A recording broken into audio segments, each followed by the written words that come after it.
Hello friends, સ્વાગત છે તમારું પૂજા કિચનમાં। આજે આપણે બનાવીશું સૂજી અને બટેટામાંથી એક અલગ નાસ્તો, જે જોઈને બાળકો એકદમ ખુશ થઈ જશે અને તમે આ નાસ્તો તેને લંચ બોક્સમાં પણ ભરી શકો છો। લાંબા સમય સુધી આ નાસ્તો તમારો ક્રિસ્પી રહેશે। બધી ટિપ્સ સાથે હું તમને શીખવાડીશ। વિડીયો શરૂ કરીએ એ પહેલાં વિડીયોને લાઇક કરજો, વધારેમાં વધારે શેર કરજો। તો ચાલો આપણે રેસીપી જોઈ લઈશું। રવા અને બટેટાનો નાસ્તો બનાવવા માટે આપણે 1 કપ રવો લીધો છે। એકદમ ઝીણો રવો આવે છે તે તમારે આમાં લેવાનો છે। આ રીતે જો જાડો રવો તમારા ઘરમાં હોય તો તમે તેને મિક્સરમાં થોડીક વાર ક્રશ કરી નાખજો અને આ રીતના ઝીણો કરી લેજો। સાઈડમાં આપણે મીડિયમ સાઈઝના 2 બટેટા લીધા છે। બટેટાને આપણે 2 વિસલ કરી અને બટેટાને આપણે બાફી લેવાના છે। એકદમ બફાઈ ન જાય તેનું ખાસ ધ્યાન રાખવાનું। હવે આપણે બટેટાને બાફવા રાખી દઈશું। હવે નાસ્તો બનાવવા માટે ગેસ ચાલુ કરીને આપણે કઢાઈ ગરમ કરવા રાખી દીધી છે। તેમાં 1 ચમચી આપણે તેલ ગરમ કરવા મૂકી દઈશું। તેલ આપણું ગરમ થઈ ગયું છે, તેની અંદર આપણે 1 ચમચી રાઈ છે તે આપણે એડ કરી દઈશું। રાઈ થોડીક સાતળવા લાગે પછી આપણે તેની અંદર 1 ચમચી જીરું છે તે એડ કરી દઈશું। જીરું પણ થોડુંક સાતળવા લાગે પછી આપણે તેની અંદર 1 ચમચી સફેદ તલ છે તે આપણે એડ કરી દઈશું। ત્રણેયને આપણે સરસ રીતે સાતળવા દઈશું। મિક્સ કરી લેવાનું છે આપણે આ રીતે। ત્રણેય વસ્તુ સતરાઈ ગયા છે। હવે આપણે તેની અંદર 1 નંગ મરચું લીધું છે, જેને મેં નાનું કટિંગ કરી દીધું છે, તે આપણે એડ કરી દઈશું। મરચાંને પણ આપણે મિક્સ કરી દીધા છે અને મરચાં પણ આપણા થોડા સતરાઈ ગયા છે। હવે આપણે તેની અંદર 2 કપ પાણી એડ કરી દઈશું। જોઈ શકો છો કે 2 કપ આપણે પાણી એડ કરી દીધું છે। 1 કપ આપણે રવો લીધો છે તો તેના જ માપમાં આપણે 2 કપ પાણી લેવાનું રહેશે। હવે ગેસની ફ્લેમને આપણે એકદમ ફૂલ કરી દઈશું, જેથી કરીને ઉફાણ વહેલો આવે। એક ઉફાણ આવે પછી આપણે તેની અંદર થોડો રવો નાખતા જઈશું અને મિક્સ કરતા જઈશું। જોઈ શકો છો કે 1 ઉફાણ આપણે આવી ગયો છે। હવે તેની અંદર આપણે 1 ચમચી ચીલી ફ્લેક્સ છે રેડ તે આપણે એડ કરી દઈશું અને તેની સાથે જ આપણે અડધી ટીસ્પૂન મરી મસાલો લીધો છે તે આપણે એડ કરી દઈશું। આનો સ્વાદ એકદમ મસ્ત લાગશે। જો તમારે નાખવું હોય તો નાખી શકાય, નકર સ્કીપ પણ કરી શકાય। હવે સ્વાદ અનુસાર નિમક છે તે આપણે એડ કરી દઈશું।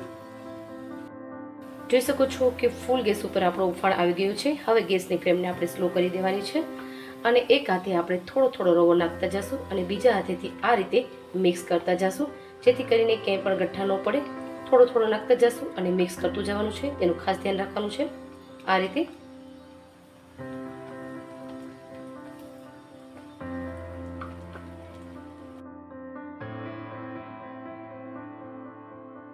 જોઈ શકો છો કે પાણીને રવાએ એકદમ એબ્ઝોર્બ કરી લીધું છે। હવે આપણે તેને સતત હલાવતું રહેવાનું છે, જ્યાં સુધી પેન ન છોડે ત્યાં સુધી આ રીતે આપણે હલાવતું રહેવાનું છે અને નીચે દાજી ન જાય તેનું ખાસ ધ્યાન રાખવાનું। અને પાણી તમારે થોડુંક વધારે પડી જાય તો કંઈ ચિંતા કરવાની જરૂર નથી। રવો છે એટલે બધું પાણી એબ્ઝોર્બ કરી લે છે। આપણે માપમાં જ પાણી નાખ્યું છે। 1 કપ આપણે રવો લીધો છે તો તેના માપમાં આપણે 2 કપ પાણી એડ કર્યું છે। આ નાસ્તો બાળકોને ખૂબ જ પસંદ આવશે। ફક્ત 5 થી 10 મિનિટમાં જ આ નાસ્તો બનીને તૈયાર થઈ જશે અને બાળકોના લંચ બોક્સમાં પણ તમે આ નાસ્તો ભરી શકો છો, એટલો સ્વાદિષ્ટ બનશે।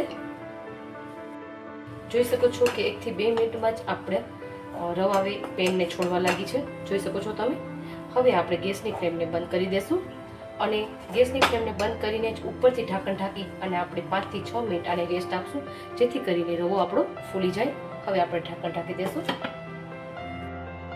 5 થી 6 મિનિટ થઈ ગઈ છે અને જોઈ શકો છો કે આપણો રવો ફૂલી ગયો છે।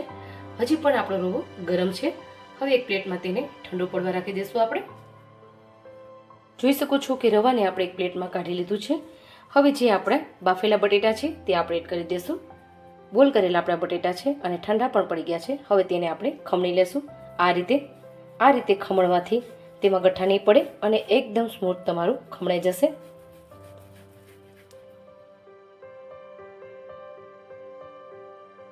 જોઈ શકો છો કે 2 બટેટાને આપણે ખમણી લીધા છે। હવે આપણે તેની અંદર ફ્રેશ ધાણા છે 1 કટોરી તે આપણે એડ કરી દઈશું। હવે હાથની મદદથી બધું આપણે સરસ રીતે મિક્સ કરી લેવાનું છે આ રીતે। હજી પણ આપણો રવો થોડો ગરમ છે। ફૂલ આપણે ઠંડો પડવા નથી દેવાનો, થોડો હલકો ગરમ હશે તો આપણે મિક્સ કરી લેવાનું છે આ બધું।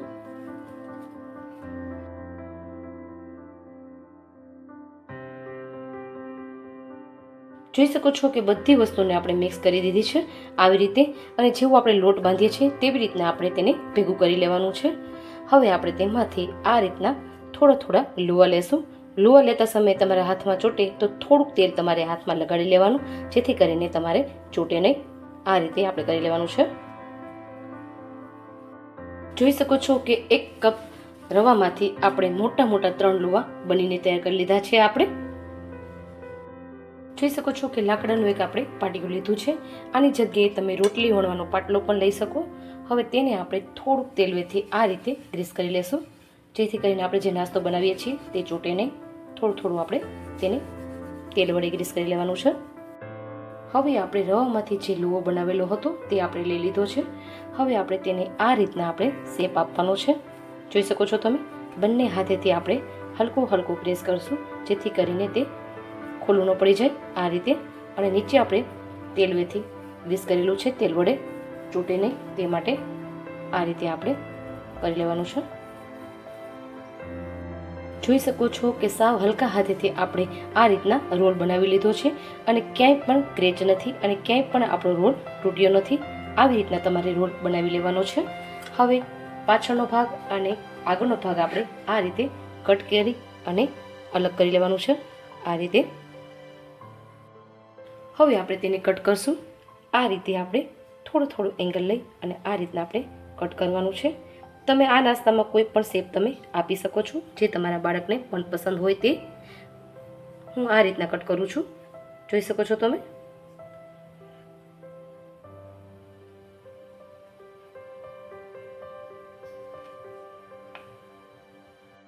જોઈ શકો છો કે આ રીતના આપણે કટ કરી લીધા છે. હવે તેમને આપણે આ રીતના આગળથી અને પાછળથી થોડુંક થપથપાવી અને એક સરખો શેપ આપણે કરી લેશું, જે બજારમાં મળે છે તે રીતના. જોઈ શકો છો કે આપણો શેપ તૈયાર થયો છે. આવી જ રીતના આપણે બધાને એ રીતના કરી લઈશું. આપણે હળવે હાથેથી તમારે કરવાનું છે એટલે સરસ બને. જોઈ શકો છો કે આપણે બધાને એક સરખો શેપ આપી દીધો છે. આવી જ રીતના આપણે બધા બનાવી લેશું.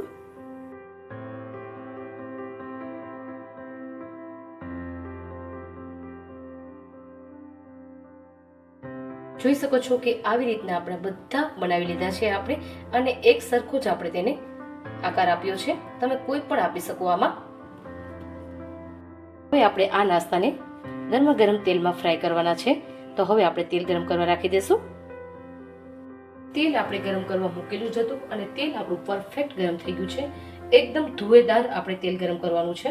હવે આપણે તેમાં જે નાસ્તો બનાવેલો છે તે આપણે હળવે હાથેથી એડ કરી દઈશું. જોઈ શકો છો કે તેલ આપણું કેટલું ગરમ છે.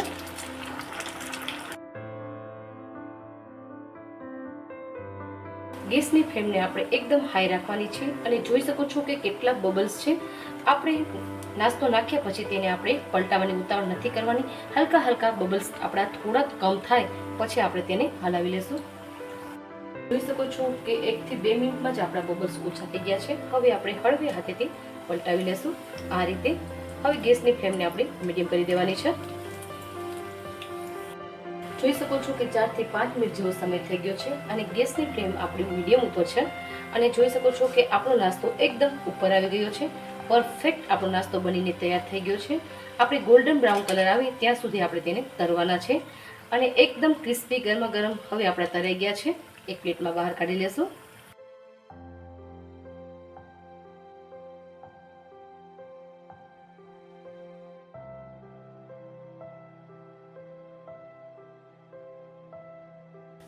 ગરમ રવા બટેટાનો નાસ્તો એકદમ આપણો તૈયાર છે. જોઈ શકો છો કે કેટલો ક્રિસ્પી છે. હું તમને એક પીસ તોડીને બતાવું. એકદમ ક્રિસ્પી આપણો નાસ્તો, અંદરથી સોફ્ટ અને ઉપરથી એકદમ ક્રિસ્પી. ટમેટો કેચઅપ સાથે તેને સર્વ કરો. તો કેવો લાગ્યો આ ક્રિસ્પી નાસ્તો? વરસાદની મોસમમાં તો ખાવાની મજા જ પડી જશે અને બાળકો તો ખુશ થઈ જશે જો આ નાસ્તો તમે બનાવીને આપશો તો. જો તમને આજની અમારી નવી રેસીપી પસંદ આવી હોય તો વિડીયોને લાઇક, શેર, સબસ્ક્રાઈબ કરો. બાજુમાં રહેલા બેલ આઇકનને દબાવો. મારા નવા વિડીયોની અપડેટ તમને સૌથી પહેલાં જોવા મળે. અને કોમેન્ટ સેક્શનમાં મને જરૂરથી જણાવજો કે તમને આ નાસ્તો કેવો લાગ્યો. તો ફરી જ મળીશું એક નવી રેસીપી સાથે. Thank you.